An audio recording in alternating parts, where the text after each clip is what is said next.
Sir வணக்கம். வணக்கம்.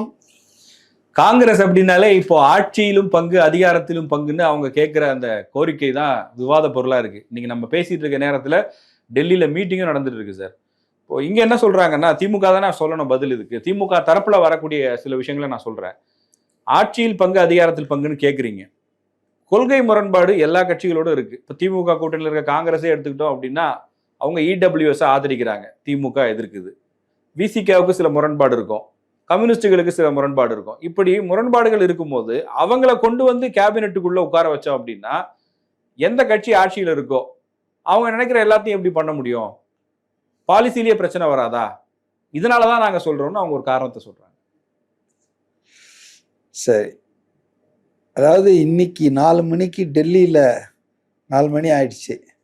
இன்னைக்கு காங்கிரஸ் தலைமை நடத்துகிற அந்த கூட்டத்தில் ஏதோ ஒரு பெருசாக நடக்க போகுது, இன்னைக்கு முடிவாயிடும் அப்படின்லாம் நினைச்சோம்னா நம்மளை விட முட்டாள் யாருமே கிடையாது.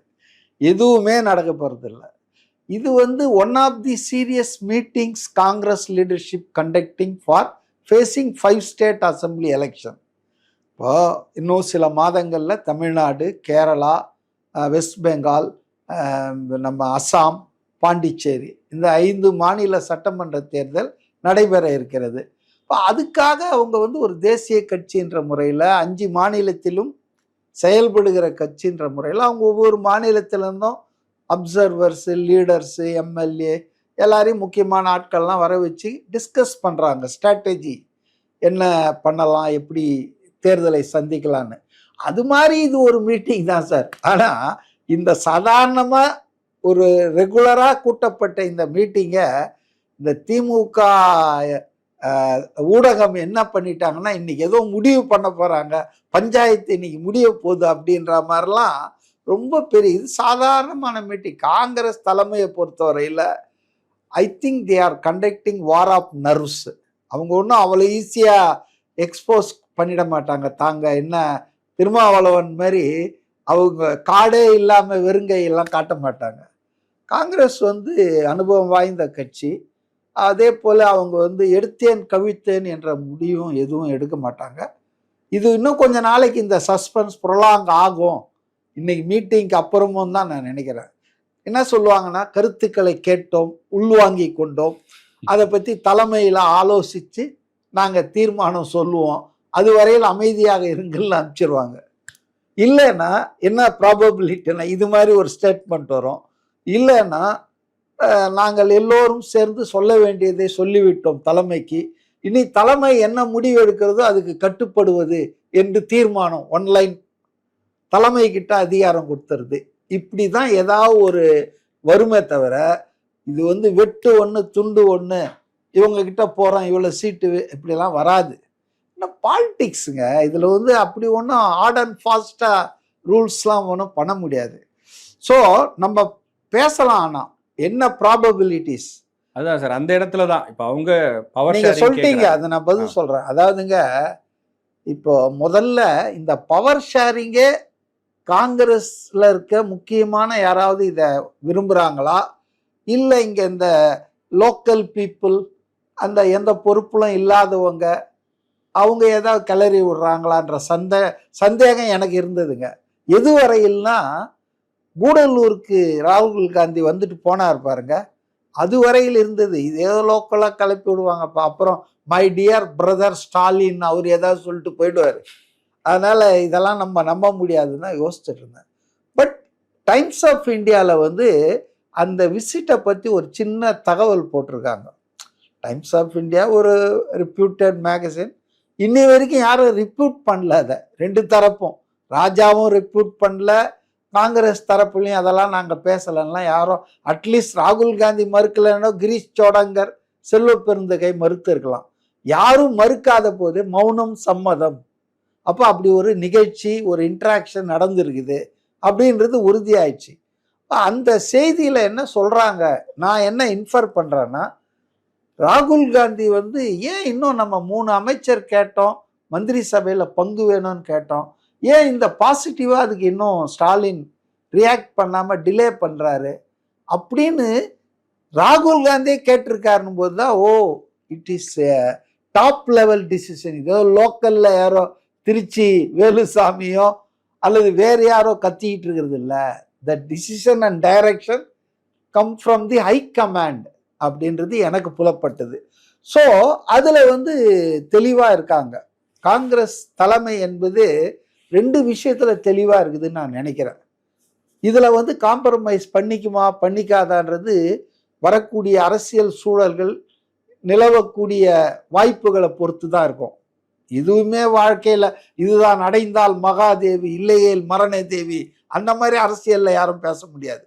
ஸோ நான் என்ன நினைக்கிறேன், 2 விஷயம் இப்போ ப்ரொஜெக்ட் பண்ணுறாங்க.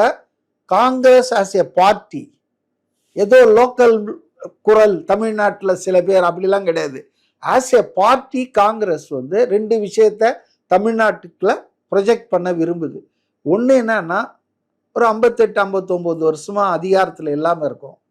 தொடர்ந்து இப்படியே இருந்தால் கட்சியின் வளர்ச்சிக்கு இது சரியா இருக்காது. ஆகவே எப்படி தேர்தலில் நம்ம ஒன்றா சேர்ந்து போட்டி போடுறோமோ அதே மாதிரி நாம் அதிகாரத்திலையும் ஆட்சியிலையும் பங்கு இருக்கணும், அப்போ தான் கட்சியை வளர்க்க முடியும் அப்படின்றதுல சீரியஸான முடிவுக்கு வந்திருக்கு. Having tested all these years, அது ஒரு 10-15 வருஷமா இருக்குது இல்லைங்களா. இருந்தாலும் இப்போதைக்கு இந்த தீர்க்கமான முடிவுக்கு வந்திருக்கு. அதாவது ஆட்சியில் பங்கு வேணும். அதுக்கு ஏன் கொடுக்க மாட்டேன்றாங்கன்னு நீங்கள் கேட்ட கேள்விக்கு நான் வரேன் பதில். ஃபஸ்ட்டு இது உண்மைதான், சீரியஸாக தான் இருக்குது காங்கிரஸ். அடுத்தது ஒரு 39 நாடாளுமன்ற தொகுதியில் மினிமம் ஒரு சட்டமன்ற தொகுதி வேணும். ரவுண்டா 40ன்னு கூட அவங்க சொல்லலாம். ஆனால் இன்னைக்கு இருக்கிற 18 அல்லது போட்டி போட்ட போன தேர்தலில் 25 கிடையாது. It's much more than that. இந்த 2ல் வந்து இப்போதைக்கு அவங்க காம்ப்ரமைஸ் பண்ணிக்க மாட்டாங்க. But time will tell. நெருக்கடியில் அந்த சூழலில் என்ன வருதுன்னு தெரியாது. ஆனால் இது 2ம் வந்து காங்கிரஸ் கட்சி ஆஸ் லீடர்ஷிப்பே இதில் வந்து தெளிவாக இருக்குது அப்படின்னு தான் நான் நினைக்கிறேன். ரைட். அடுத்தது நீங்கள் வந்த கேள்விக்கு திமுகவின் நியாயங்கள். சரி, நான் என்ன கேட்குறேன்னா, அவங்களோட கொள்கையில் எங்களுக்கு முரண்பாடு இருக்குது. அப்புறம் ஏன் அந்த முரண்பாடு உள்ள கட்சிகளோடு ஓட்டெல்லாம் வாங்கிக்கிறீங்க? அதாவது ஆடு பகை குட்டி உறவுன்னு ஒரு பழமொழி இருக்கும். நகராட்சிகள், மாநகராட்சிகள், பஞ்சாயத்து, யூனியன்ஸு, முனிசிபாலிட்டிஸ்லாம் கூட்டணி விட்டுருவாங்க. இத்தனை முனிசிபாலிட்டி உங்களுக்கு, இத்தனை கார்பரேஷன், இத்தனை மேயர் உங்களுக்கு, எங்களுக்கு, அவங்களுக்கு மெஜாரிட்டி இல்லைன்னா காங்கிரஸுக்கு. இதெல்லாம் நடந்துருக்குதா இல்லையா? அதுக்கு அர்த்தம் என்ன? பவர் ஷேரிங் தானே. அப்போ மாநில கேபினெட்ல மட்டும் உங்களுக்கு கொடுக்கறதுக்கு எங்கள் கொள்கை தடையாக இருக்குது. மற்றபடி கார்பரேஷன், முனிசிபாலிட்டி, பஞ்சாயத்து எல்லாத்துலேயும் நம்ம ஷேர் பண்ணிக்கலாம். பவர்ன்றது ஏற்கனவே இருக்க. இப்போ காங்கிரஸ் கேட்கறது என்னன்னா, அதெல்லாம் ஒன்றும் பெரிய விஷயம் இல்லை. எங்களுக்கு அமைச்சரவையில் பங்கு வேணும், மந்திரிங்களா இருக்கணும். மந்திரின்னு சொன்னால் ஸ்டேட் லெவல் அத்தாரிட்டி. ஒரு 3 பேர் இருக்காங்கன்னா ஸ்டேட் லெவலில் கட்சிக்கு நிறைய ஹெல்ப் பண்ண முடியும், கட்சியை வளர்ப்பதற்கு அது உதவுன்றாங்க. அது இதெல்லாம் வந்து சும்மா சல்லி காரணங்கள்ங்க அப்படின்னு சொன்னால் நான் திரும்ப கேட்குறேன். சரி, காங்கிரஸுக்கும் உங்களுக்கும் கொள்கை முரண்பாடு இருக்குது. காங்கிரஸுக்கும் உங்களுக்கும் வந்துட்டு தீர்க்க முடியாத அளவுக்கு கருத்து வேறுபாடுகள் இருக்குது. ரைட். அவங்க மந்திரி சபையில் போய் நீங்கள் எப்படி கேட்குறீங்க? டெலிகாம் வேணும், ஷிப்பிங் வேணும், எது பசையான துறையோ அதெல்லாம் கேட்குறீங்களா? அப்போ இதெல்லாம், இந்த முரண்பாடெல்லாம் உங்களுக்கு கண்ணுக்கு தெரியலையா? காமன் மினிமம் ப்ரோக்ராம் வச்சு தானே நாங்கள் செயல்படுறோம்னு அவங்க சொல்கிறாங்க. அதே மாதிரி இங்கே வச்சிங்க. You're correct. அதே மாதிரி இங்கே வைங்க. காங்கிரஸ் வேணாம் நான் சொல்லுது. காமன் மினிமம் ப்ரோக்ராம், நல்லாட்சி, ஊழலற்ற ஆட்சி வைங்க. யார் வேணான்றது? அதை சொல்லுங்க. காங்கிரஸோட நாங்கள் சீட்டு கொடுக்கணும்னா, நாங்கள் பங்கிடணும்னா ஒரு காமன் மினிமம். ஏங்க, வாஜ்பாயோடவே காமன் மினிமம் ப்ரோக்ராம் வச்சு அதில் பங்கு பெற்ற நேர்த்தியான கட்சி தானே திமுக. அதனால வந்துங்க, இதெல்லாம் சால்ஜாப்புங்க, இதெல்லாம் உண்மை இல்லைங்க. உண்மை என்னன்னா, காங்கிரஸ் நினைக்கிறது தான். மந்திரியா வந்தாங்கன்னா அவங்களுக்கு மாநிலம் பூரா அந்தஸ்து உயரும், மாநிலம் பூரா அவங்களுக்கு ஒரு வீச்சு கிடைக்கும், காங்கிரஸ் வளர்ச்சி அடையும், மாநிலம் பூரா ஃபண்டு கிடைக்கும், அத்தாரிட்டி கிடைக்கும், ப்ரெஸ்ஸை சந்திப்பாங்க, அமைச்சர்கள் ஒருவேளை நல்லா பர்ஃபார்ம் பண்ணிட்டாங்கன்னா, காங்கிரஸ் நல்ல மந்திரிங்களை போட்டு அவங்க கொஞ்சம் பர்ஃபார்ம் பண்ணாங்கன்னா கம்பேரிட்டிவ் ஸ்டடி ஆகிடும்ல. இப்போ எல்லாரும் இப்போ வந்து தளபதி முதல்வர் ஆணைக்கு இணங்கன்னு பேசிட்டு இருக்காங்க. அவங்க அப்படி பேச மாட்டாங்களா? ராகுல் காந்தி அவர்கள் வழிகாட்டில் கேட்பன்னு பேசிடுவாங்களே. ஸோ இதில் வந்துங்க பயம் தாங்க காரணம். அதாவது கொள்கை வேறுபாடு முரண்பாடெல்லாம் சும்மா பேச்சுங்க. இல்லை, இன்னொன்று சொல்கிறாங்களே, இப்போ திமுகவுடைய ஃபவுண்டரான அண்ணாதுரை சொன்ன அடிப்படையில் தான் நாங்கள் இன்னை வரையும் கட்சியை நடத்திட்டு இருக்கோம். அதில் பார்க்கும்போது இப்போ மத்தியில் கூட்டாட்சி, எல்லா தேசிய இனங்களுடைய ரெப்ரசன்டேஷனும் அங்கே இருக்கணும். மாநிலம்னு வரும்போது ஒரு தன்னாட்சி அமைப்பாக இருக்கணும். மாநிலத்துக்கான உரிமைகள் இருக்குது, அதனால மாநில சுயாட்சின்னு சொல்கிறோம். இந்த இடத்துல வந்து ஒரு பல கட்சிகளை உள்ளடக்கிய ஒரு ஆட்சி முறை அப்படிங்கிறது மாநிலத்தின் வளர்ச்சிக்கு உதவாதுன்னு சொல்கிறாங்க. இதெல்லாம் அப்சர்டுங்க. அதாவதுங்க பக்கத்தில் கேரளாவில் எனக்கு தெரிஞ்சு 20-25 வருஷமா எல்டிஎஃப் யூடிஎஃப்னு 2 கூட்டணி மகா கூட்டணிகள் தான் ஆட்சி பண்ணிட்டு இருக்காங்க. நல்லா தான் இருக்கு. சொல்லப்போனால் ஒரு தெளிவான செக்ஸ் அண்ட் பேலன்ஸ் இருக்கு. ஆளும் கூட்டணியில் முதல்வர் தப்பு பண்ணால் அங்கே சப்போர்ட் பண்ணுற இன்னொரு கட்சி வந்து இது தப்பு, நாங்கள் ஏற்றுக்க மாட்டோன்றாங்க, ஓப்பனாக பேசுகிறாங்க. உடனே முதல்வர் தன் நிலையை மாற்ற வேண்டிய சூழ்நிலாம் நம்ம பார்த்தோம். அப்போ ஒரு கூட்டணி ஆட்சி என்பது அக்கௌண்டபிலிட்டி வருங்க. கூட்டணி ஆட்சியில் வந்து ஒரு அதிகார பரவல் செய்வதால இப்போ வந்து ஒரு கட்சி சிந்திப்பதை விட 4 கட்சி சிந்திக்கிறது வந்து நல்லா தானே இருக்கும், விஸ்டம் அதிகமாக தானே இருக்கும். இன்னொன்று இப்படியும் சொல்லலாமே sir, too many cooks will spoil the ஃபுட்னு சொல்லுவாங்க. ஒரு soup, too many cooks will spoil the சூப்னுவாங்க. ஆமா, அந்த மாதிரி இப்போ ஒரே ஒரு தலைமை, அந்த தலைமை ஒரு முடிவு எடுத்து ஒரு மாநிலத்தை வளர்ச்சி பாதையில கொண்டு போகும்போது 4-5 பேர்னு சொல்லும் போது அங்க நிறைய கருத்துக்கள் வரும் தான். ஆனா எதையுமே உறுதியா செய்ய முடியாது. இல்ல, இதுக்கு தான் நான் சொல்றேன், யூபிஏ என்டிஏலாம் திமுக எப்படி இருந்தது, அங்க 10-15 தலைமை இருக்குதே. மிஸ்டர் ஜெயச்சந்திரன், இதெல்லாம் வந்து முட்டாள்தனமான கவை குதவாத வாதங்களை திமுக தலைமை வைக்குது. த ரியல் ப்ராப்ளம் அவங்களுக்கு எங்க ரியலா சிக்கல்னா, காங்கிரஸ் துளிர்த்தெழும், காங்கிரஸ் மினிஸ்டர்ஸ் பர்ஃபார்ம் பண்ணுவாங்க, காங்கிரஸுக்கு நல்ல பேர் மதிப்பு கிடைக்கும். அப்புறம் நான் சொன்ன ஃபண்ட்ஸு, பரவலாக மக்கள் சந்திப்பு, இதெல்லாம் கிடைக்கும் இல்லையா? அப்போ இது கிடைச்சதுன்னா காங்கிரஸ் வந்து வளர்ந்துடும். காங்கிரஸ் இப்படியே இருக்கணும், கொடுக்குற சீட்டை வாங்கிட்டு நல்ல பிள்ளையா, கட்டுப்பட்ட பிள்ளையா அமைதியாக உட்காந்துட்டு இருக்கணும், அவ்வளோதான். இதுக்கு மேலே கட்சின்ற முறையில் அது வந்து வளருவதற்கோ அது வந்து பரவுவதற்கோ நம்ம அனுமதிக்க கூடாது அப்படின்றது தான். இப்போ அண்ணாதுரை சொன்னார் மாநிலத்தில் சுயாட்சி மத்தியில் கூட, இது அண்ணாதுரை சொன்னாரா கருணாநிதி சொன்னாரா? அதுவே எனக்கு டவுட்டாக இருக்குது. இது கருணாநிதி தான் சொன்னார்னு நினைக்கிறேன். ஏழையின் சிரிப்பில் இறைவனை காண்போம்ன்ற மாதிரி. இதெல்லாம் அண்ணா சொல்ல. சரி, அண்ணா சொன்னதாகவே இருக்கட்டும், அதை நான் ஒத்துக்கிறேன் ஒரு வாதத்துக்காக. இப்போ அண்ணா சொல்லி தான் முருகன் விழாலாம் நடத்திட்டு இருக்கீங்களா? அண்ணா சொல்லி தான் ஆன்மீக எதிர்த்து குடமுழக்கெல்லாம் நடத்திட்டு இருக்கீங்களா? 4000 கோயில்களுக்கு குடமுழுக்கு பண்ணோன்னு முதல்வர் முந்தா நாள் சொல்லிட்டு இருந்தாரு. இதெல்லாம் அண்ணாவின் கொள்கை தானா இவங்க பண்ணிட்டு இருக்கிறதெல்லாம்?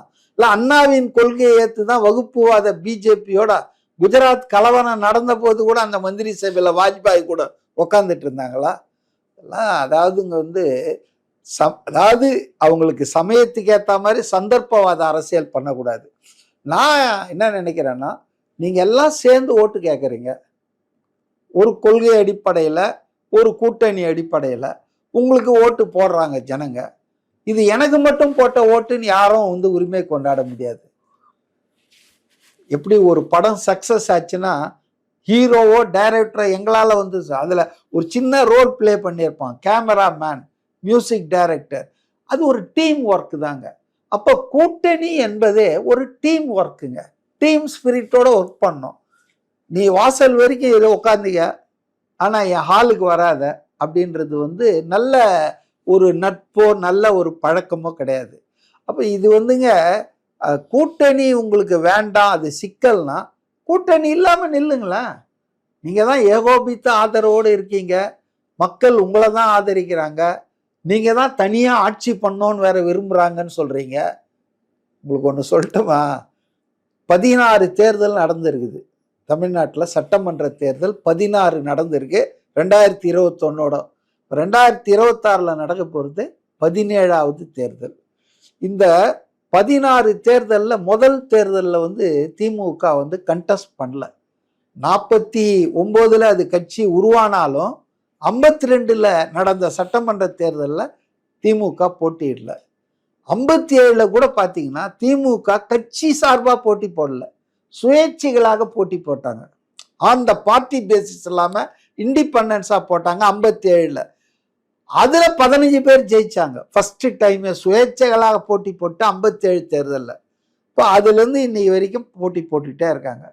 ஸோ இதுவரையில் தமிழ்நாட்டில் 5 முறை தான் திமுக பெரும்பான்மை பலத்தோடு ஆட்சி அமைச்சிருக்குங்க. 9 முறை தோற்கடிக்கப்பட்டிருக்குங்க. நீங்கள் நல்லா கணக்கு வச்சுங்க.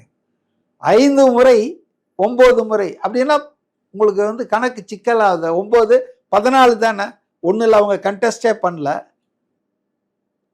1 பெரும்பான்மை இல்லைனாலும் இதர கட்சிகள் துணையோடு 2006 ஆமா. ஸோ 5 வெற்றி பெற்றார்கள். 1 வெற்றி பெறவில்லை என்றாலும் பிறர் துணையோடு ஆட்சிக்கு வந்தாங்க. அப்போ 16 17 இவ்வளவுதான் உங்க ட்ராக் ரெக்கார்டு. அதே போல 71க்கு அப்புறம் திமுக கூட்டணி இருந்தும் இல்லாமலும் கூட அவங்க ரீஎலெக்ட் ஆனதில்லை. That is repeat ஆனதில்லை.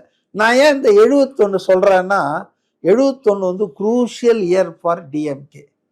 எம்ஜிஆர் அந்த கட்சியில் இருக்கிறாரு. அந்த கட்சி 2ஆ பிரியல. அப்போ 184 சீட்டு வாங்கினாங்க. திமுக மட்டுமே நான் சொல்றேன் 234ல் 184.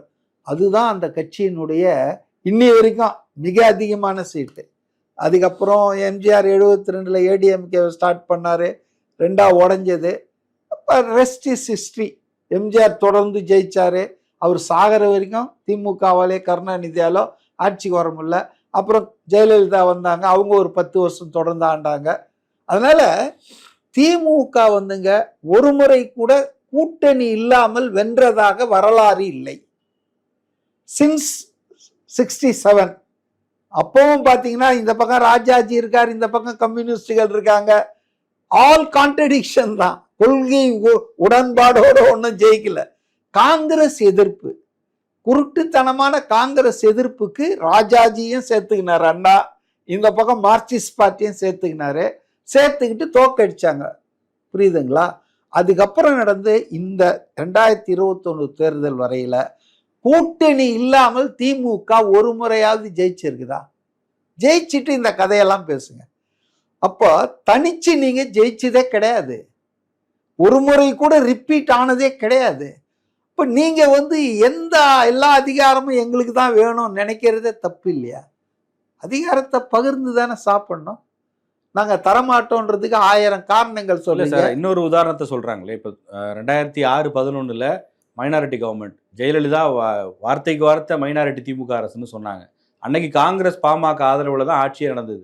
அன்னைக்கே கலைஞர் கூட்டணி ஆட்சின்றதுக்கு தயாரா இல்லையே, இந்த கட்சிகளை சமாதானப்படுத்தி ஆட்சி நடத்தினாரு. அப்படி தயாரா இல்லைன்னு சொல்லாதீங்க. முடியாது. இல்ல அப்போ ஒரு சின்ன ஏமாத்திட்டார் காங்கிரஸுக்கு பாண்டிச்சேரி சிஎம் கொடுத்துட்டாரு.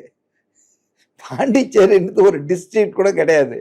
பாண்டிச்சேரியில காங்கிரஸ் சிஎம் இருக்குங்க, நாங்க ஆதரவு கொடுக்குறோம்ட்டு ஆதரவு கொடுத்துட்டு இவர் தமிழ்நாடு பெரிய கேக்க எடுத்துக்கினாரு. ஆனா அது கூட இல்லை பாமகவுக்கு ஏதாவது கேஷ் கேஸ் கொடுத்தாரான்னு தெரியல.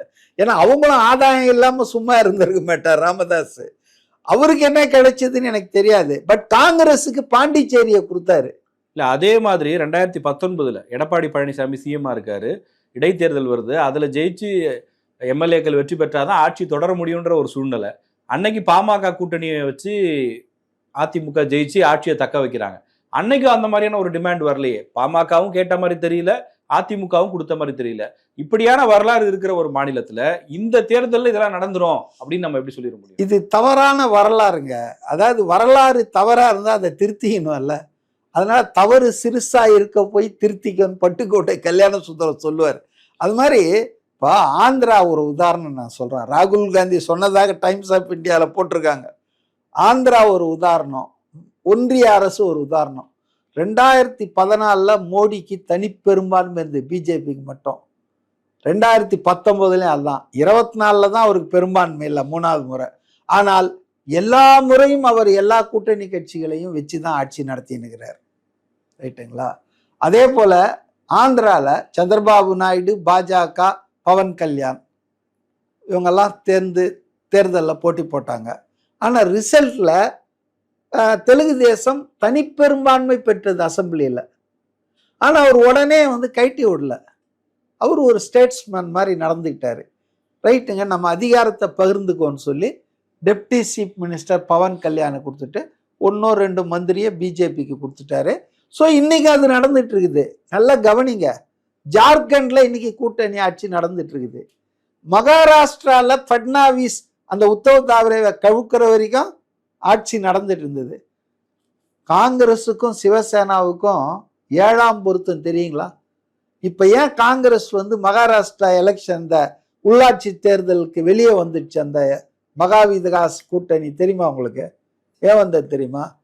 இந்த உத்தவ் தாக்கரே அவருடைய அந்த கசின் இருக்கார் இல்லையா, அந்த ராஜ் தாக்கரே, MNS மகாராஷ்டிரா நிர்மான் சமிதினி, அந்த கட்சியோட கூட்டணி வச்சாரு. காங்கிரஸ் அதை அப்ஜெக்ட் பண்ணிச்சு. ஏன் அப்ஜெக்ட் பண்ணிச்சுன்னா, அவர் ரொம்ப பரோச்சலிசம் பேசுவார். மராத்தியர்களுக்கு வட இந்தியர் இங்க வரக்கூடாது, ரொம்ப தமிழர்களை அடிப்பாங்க, உதைப்பாங்க. ஸோ சிறுபான்மையினருக்கு எதிரான கட்சி அது. அதோட நீங்க போய் தேர்தலுக்காக கூட்டணி வச்சா நாங்க இருக்க முடியாதுங்க, நாங்க பொதுவான கட்சி எல்லாருக்கும்னு சொல்லி தான் வெளியே வந்தாங்க. இல்லைன்னா இன்னைக்கு மும்பையில அந்த கட்சி தோத்த இருக்க வேண்டிய அவசியம் இல்லை.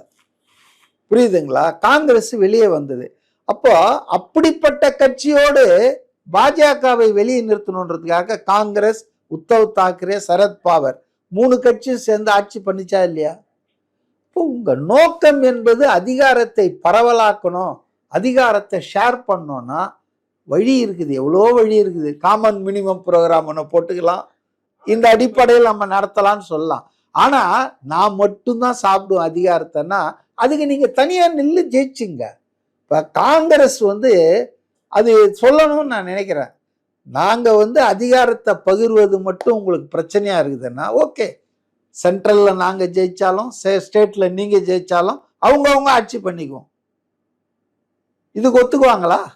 இல்ல, அப்படி பார்த்தா அதிமுகவை சேர்ந்த சில தலைவர்கள் கூட இந்த பிரச்சனை வந்ததுக்கு அப்புறமா ஒரே குட்டையில் உரிய மட்டைகள் தானே. தமிழ்நாட்டு மக்கள் ஏத்துக்க மாட்டாங்க கூட்டணி ஆட்சின்னு பேசியிருக்காங்க. ஏங்க தமிழ்நாட்டு மக்கள் எப்பங்க ஏத்துக்கல? இப்போ ஒரு உதாரணம் சொல்றாங்க. அதாவது ஒரு தேர்தலில் கருணாநிதி காங்கிரஸ் திமுக 117 180ன்னு நினைக்கிறேன். ஆமா, 80ல நின்னாங்க. அதுல படுதோல்வி அடைஞ்சாங்க. ஏன் அடைஞ்சாங்க? எல்லாரும் என்ன நினைக்கிறாங்க, அவங்க கூட்டணியா நின்னுதால தான் தோத்தாங்கன்றாங்க. எல்லா தேர்தலையும் கூட்டணியை தானுங்க நின்று இருக்காங்க. அப்ப என்ன டிக்ளேர் பண்ணாரா நாங்க கூட்டணி ஆட்சி வைக்க போறோம்னு? 117 நின்னாரு, 117 இவங்க நின்னாங்க. கூட்டணி ஆட்சின்னு டிக்ளேர் ஒன்றும் பண்ணல. அப்புறம் மக்கள் நிராகரிச்சுட்டாங்கன்னா நீங்க எதை சொன்னீங்க? அதெல்லாம் ஒன்றும் கிடையாது. அப்ப ஏன் நிராகரிக்கப்பட்டதுன்னா, எம்ஜிஆர் 1970ல முதல்ல ஆட்சிக்கு வராரு. அவரை கவுத்துறாங்க. பார்லிமெண்ட் எலெக்ஷன்ல 2 தொகுதியில ஜெயிச்சாருன்னு கோபிச்செட்டிப்பாளையம் அண்ட் சிவகாசி 2ல தான் ஜெயிச்சாரு. 37 தொகுதியில திமுக காங்கிரஸ் கூட்டணி ஜெயிச்சிச்சு. உடனே கருணாநிதி இப்ப என்ன சொன்னார்னா, இந்திரா காந்திய மக்கள் செல்வாக்கு இழந்துட்டாரு, இவரை டிஸ்மிஸ் பண்ணுங்கன்னாங்க. அந்த அம்மாவும் டிஸ்மிஸ், அதாவது இவங்க சொல்லி டிஸ்மிஸ் பண்ணா அது ஜனநாயக படுகொலை இல்லை, இவங்களை யாராவது சொல்லி டிஸ்மிஸ் பண்ணா மட்டும் அது ஒரு செலக்டிவான கட்சிங்க. திமுக சந்தர்ப்பவாதத்தின் மொத்த உருவமே திமுக தான். என்னுடைய பர்சனல் ஒப்பீனியன் அது. அவங்க எல்லாத்தையும் சொல்லுவாங்க, அவங்க சொன்னா அது ஜனநாயகம், மற்றவங்களுக்கு பண்ணா அது நல்ல விஷயம் அப்படின்னாங்க. அதனால ஸோ அந்த எலெக்ஷன்ல ஜெயிச்ச ஒன்றும் இவரை டிஸ்மிஸ் பண்ணாங்க. ஒன்றும் பண்ணல எம்ஜிஆர். எல்லா கூட்டத்திலையும் போய் சட்டமன்ற தேர்தலுக்காக கூட்டத்தில் என்ன சொன்னார், நான் என்ன தவறு பண்ணேன் 2 வார்த்தை தான் கேட்டார். திரும்பவும் எம்ஜிஆர் ஜெயிச்சார்.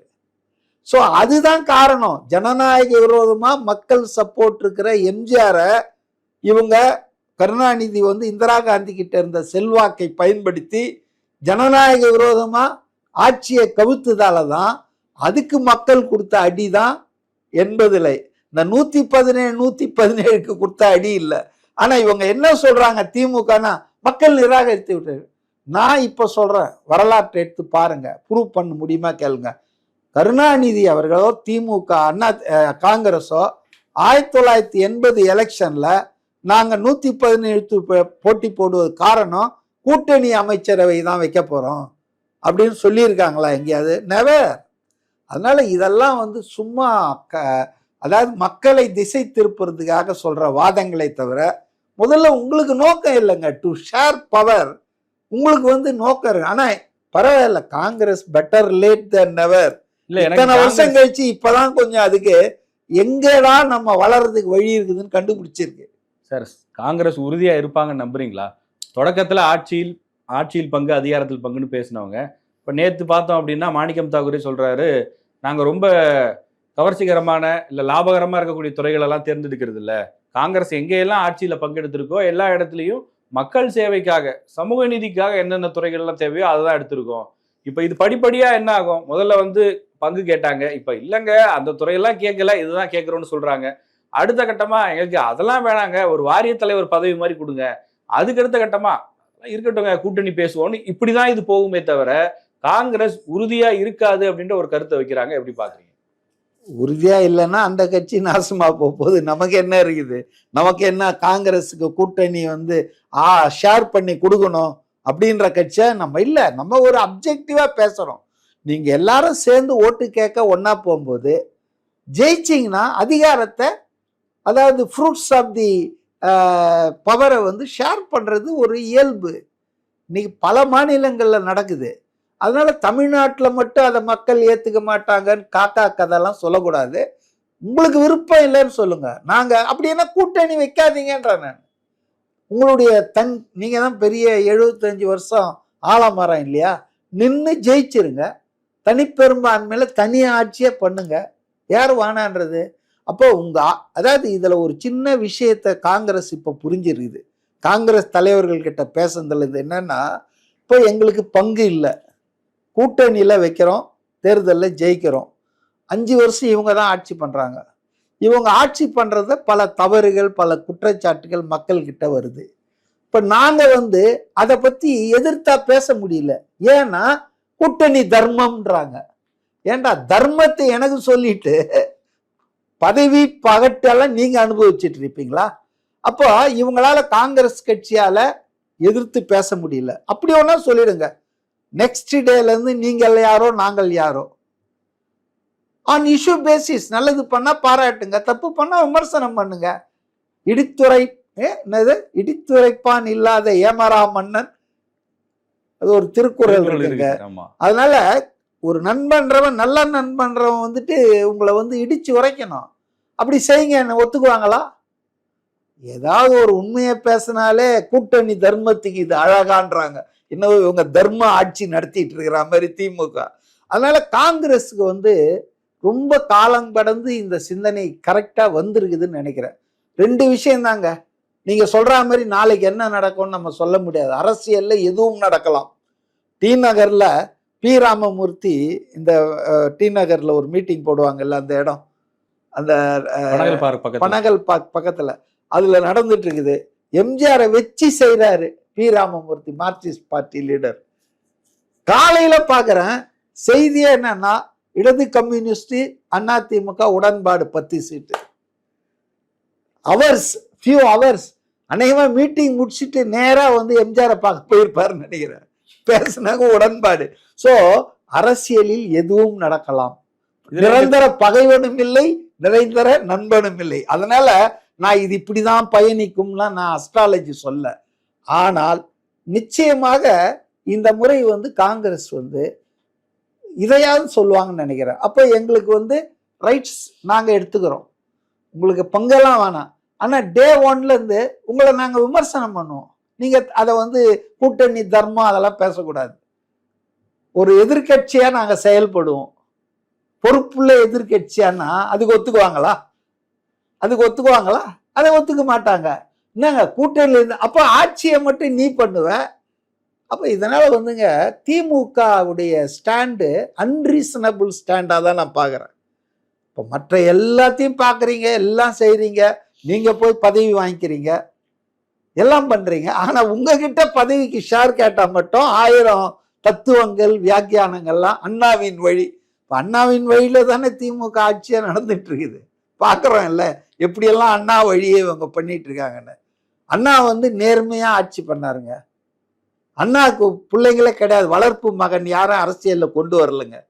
குடும்ப அரசியல் அண்ணா வழியா நான் கேட்கிறேன். இவங்க அண்ணா வழியில நாங்க சொல்றோம், அண்ணா சொன்னதை தான் செய்யறோம். அண்ணா சொன்னாரா?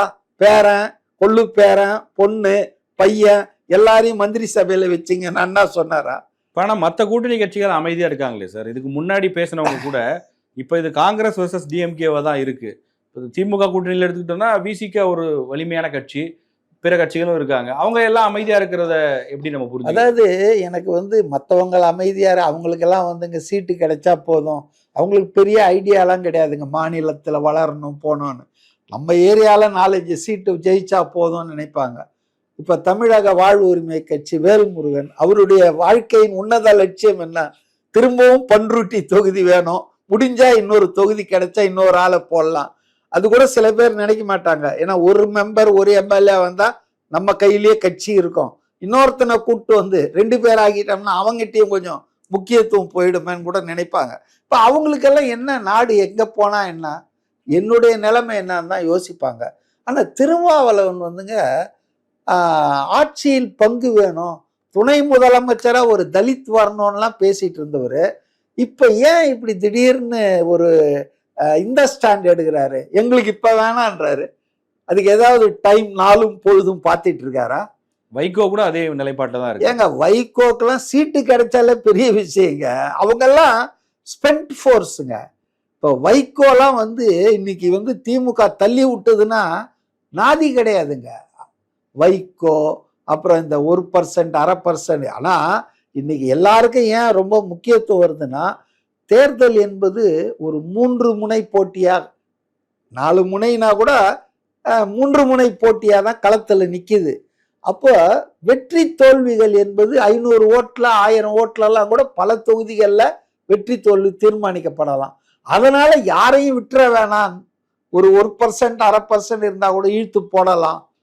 இந்த லெட்டர் பேட் கட்சியெல்லாம் கூட வச்சுக்கிறது காரணமே இந்த நேரோ மார்ஜினை வந்துட்டு பில்டப் பண்றதுக்காக தான். அதனால என்னை பொறுத்தவரை விசிகா வந்து டிசப்பாயின்மெண்ட் தான். அவங்க வந்து இப்போ ராமதாஸ் சொல்றாரு நாங்கள் ஆட்சியில் பங்கு கேட்க மாட்டோன்னு, அவரை எந்த கூட்டணியும் இன்னும் சேர்க்கவே இல்லையா? அவர் நிலைமையை பார்த்தீங்களா? ஒன்ஸு வாஸ் சாட் ஆஃப்டர், எல்லா கூட்டணிகளாலும் விரும்பப்பட்ட பெரிதும் மதிக்கப்பட்ட கட்சியாக பாமக இருந்தது. ஆனால் பாமக 2ஆ பொளந்து இன்னைக்கு பையனும் அப்பாவும் போட்ட சண்டையில் பையன் புத்திசாலித்தனமாக போய் அவருக்கு சேஃப்டி அப்புறம் எல்லாத்துக்கும் சேஃப்டியாக போய் உக்காந்துட்டார் அதிமுகவில். இப்போ இவரை வந்து திமுக விரும்புது. ஆனால் திருமாவளவன் தெளிவாக சொல்றாரு, பாஜக பாமக இருக்கிற கூட்டணியில் நாங்கள் இருக்க மாட்டோன்னு. அப்போ யோசிக்கிறாங்க. எனக்கு கிடைச்ச தகவல் என்னன்னா, ஸ்டாலின் வந்து இவரையும் திருமாவளவனையும் ராமதாஸையும் சமரசம் பண்றதுக்கு திமுக மூத்த அமைச்சர்கள் 2-3 பேரை வந்து டெபூட் பண்ணியிருக்காராம். இவங்க தான் 200க்கு மேல் ஜெயிப்போம், 2026 31 36 கதை விட்டுட்டு இருக்காங்க. டெஸ்பரேட்டுங்க. DMK is desperate. என்னை பொறுத்தா நீங்க இப்படி பாக்குறீங்களா காங்கிரஸ்ன்னு, டிஎம்கே பக்லாவாதா? அவங்களுக்கு இந்த வாட்டி ஆட்சி வரணும், கனவு காணுங்கள்னு சொல்றாங்க இல்லையா? இப்போ அது ஒரு ப்ரோக்ராம் இருக்குது இல்லையா, படிவம் கொடுத்து ஃபில் பண்ண சொல்றாங்க. இப்போ துர்கா ஸ்டாலின் கனவு என்ன? முதல்ல அதை பார்ப்போம். ஃபர்ஸ்ட் சிட்டிசன் இல்லையா தமிழ்நாட்டில், முதல் குடிமகன் அந்த அம்மா, அவங்க வந்து ஒய்ஃபு. இவங்க கனவு என்ன முதல்ல அதை பார்ப்போம். நம்ம உதயநிதியை சீஃப் மினிஸ்டர் ஆகணும் 2026 நம்ம இருக்கும்போதே பண்ணோம். அப்போ அந்த கனவு நிறைவேறுவதற்கு அவங்க எவ்வளோ தியாகத்தை ஒன்றா பண்ணுவாங்க. என்ன கேட்டால் திமுக தான் வந்து இவ்வளோ பேசிட்டு இருந்து கடைசியில் கொள்கையெல்லாம் வந்து நாங்கள் அண்ணாவின் வழியெல்லாம் விட்டுட்டு உதயநிதிக்காக நாங்கள் ஏன்னா காங்கிரஸ் வெளியே போச்சுன்னு வச்சுங்க, நான் இப்போ சொல்கிறேன் எழுதி வச்சுங்க, திமுகவின் தோல்வி என்பது உறுதி செய்யப்பட்ட ஒன்று. அதனால காங்கிரஸ் இருந்தா திமுக ஜெயிக்கிறது உறுதியானா அதையும் நான் சொல்ல. டிவிகேக்கு எப்படி சார் இது? டிவிகேக்கு வின் சிச்சுவேஷன் தாங்க. டிவிகேவை பொறுத்தவரையில் அவங்க நேற்று ஏதோ 234 தொகுதிக்கும் ஆன்லைனில் சுய விவரங்களோடு, அது ஒரு ஒரு என்னவோ ஒரு புதிய கட்சி புதிய பாணியெல்லாம் கடைபிடிக்கிறாங்க. இந்த நேர்காணல் அதெல்லாம் இல்லாம நீங்க ஏன் கண்டெஸ்ட் பண்ணோம், உங்க வெற்றி வாய்ப்பு என்ன, உங்க செயல்பாடு என்னெல்லாம் சுயவரவத்தோட கொடுங்கன்னு அவங்க கலெக்ட் பண்றாங்க. அவங்க 234ங்க ரெடியா இருக்காங்க. அவங்கள பொறுத்தவரையில் என்னங்க இருக்குது இழப்பதற்கு? என்னங்க நான் சொல்றேங்க, அட் பெஸ்ட் 50 சீட்டு வந்தா கூட எதிர்கட்சி தலைவரானா ஒரு கட்சி தொடங்கி முதல் எலெக்ஷன்ல இவ்வளவு வர்றதுன்றது பெரிய விஷயம் இல்லையா? அதனால அவங்களுக்கு ஒன்றும் தேவையில்லைங்க. திமுக தாங்க அண்டர் கம்பல்சன். திமுகவுக்கு தான் ஜெயித்தே தீரணும். அந்த சரித்திரத்தை மாற்றி ஆகணும். திரும்ப ஆட்சிக்கு வந்தது இல்லை திமுகன்ற அந்த இது இருக்கு இல்லையா, அதை மாற்றணும் அப்படின்றது. அது இல்லாம உதயநிதியை முதலமைச்சர் ஆக்கணும். இதெல்லாம் அவங்களுக்கு தேவையா இருக்கு. இப்போ அவங்க தான் இந்த விஷயத்துல காம்ப்ரமைஸ் பண்றதுக்கான அதிக வாய்ப்பு இருக்கிறதா நான் நினைக்கிறேன். Not the Congress. காங்கிரஸ் முரண்டு பிடிக்கலாம், அவங்களுக்கு என்னங்க இருக்குது? ஏன்னா ஒரு 10-15 எம்எல்ஏ இல்லைன்னா காங்கிரஸ் அழிஞ்சிருமா? அதிகாரமே இல்லாம 58 வருஷம் உயிரா இருக்குது. எம்எல்ஏ இல்லைன்னா என்ன? ஏன் அவங்க அதுவும் இன்னைக்கு ராகுல் காந்தி உள்பட வெளிப்படையா பேசி வெளியே வந்த பிறகு அதை அவங்க விட்டு கொடுத்தாங்கன்னா இந்த காங்கிரஸ் கட்சியின் எதிர்காலம் என்ன ஆகும்? எனக்கு என்னவோ காங்கிரஸ் கட்சி விட்டு கொடுக்காதுன்னு தான் நினைக்கிறேன். திமுக தான் தன்னுடைய ஸ்டாண்ட் அப்படி இப்படி, அதாவது ஒரு சின்ன எஸ்கேப் ரூட் கொடுத்தாங்க பாத்தீங்களா? யாரோ ஒருத்தர் பேசும்போது அதை தீர்மானமா வெளியே சொல்லனா கூட பரவாயில்ல, சோனியா காந்தி ராகுல் காந்தி கிட்ட முதல்வர் ஸ்டாலின் போய் உறுதி அளித்தா போதும். ஒரு எஸ்கேப் ரூட் கொடுக்குறாங்க. உறுதி அளிச்சுட்டு அப்புறம் செய்யாம இருக்க முடியுமா? 2029 தேர்தல் வரும், இல்லை ஏமாற்ற முடியுமா? சின்ன பசங்க விளையாட்டா இது. அதனால திமுகவுக்கு தாங்க நிர்பந்தம் இருக்குது, நெருக்கடி இருக்கு. இதை நன்றாக புரிந்து கொண்டுதான் காங்கிரஸ் இந்த நேரத்தில் இதுக்கு அழுத்தம் கொடுக்குறாங்க. நன்றி சார்.